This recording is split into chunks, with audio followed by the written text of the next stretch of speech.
The FDA gave accelerated approval for a groundbreaking drug that helps treat Hunter syndrome. It's a rare disease that affects less than 500 kids in the U.S. and one that hasn't seen an FDA approval treatment in 20 years. I'm Johnson County reporter Isabella Ladon. An Overland Park family used their voice to advocate with lawmakers for the drug's approval and say the FDA's decision is life-changing. Atlas Neuerberg is like most 4-year-olds. No, I want to talk about Aunt. He'd rather watch his movie than talk to a reporter. Nice to meet you. But unlike most kids, he was diagnosed with a rare degenerative disease at 18 months. Basically, his body does not produce an enzyme that gets rid of junk, bad stuff. It causes the loss of basic functions and a life expectancy between 10 and 20 years. It was a complete shock, and it's the worst news I think you could probably ever hear as a parent. The Neuerbergs are in North Carolina for clinical treatments of Overland, a drug that's helped prevent the disease from taking over.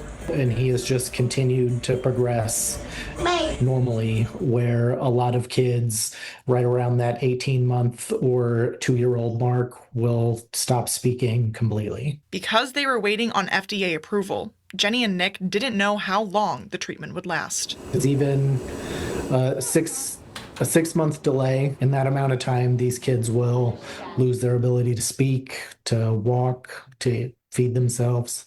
The Neuerbergs have been calling on U.S. Representative Sharice David's office for nearly a year, asking the Johnson County representative to help get accelerated FDA approval for Atlas's treatment. We followed up with the FDA to flag that this was an issue. And the FDA gave its approval a few days later.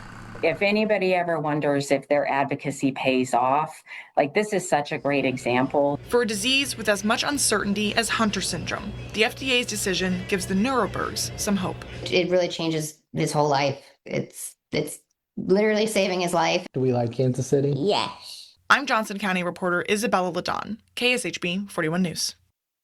Isabella covers Johnson County and wants to amplify your voice, so scan the QR code to start that conversation, or you can send her an email, isabella.ladon@kshb.com.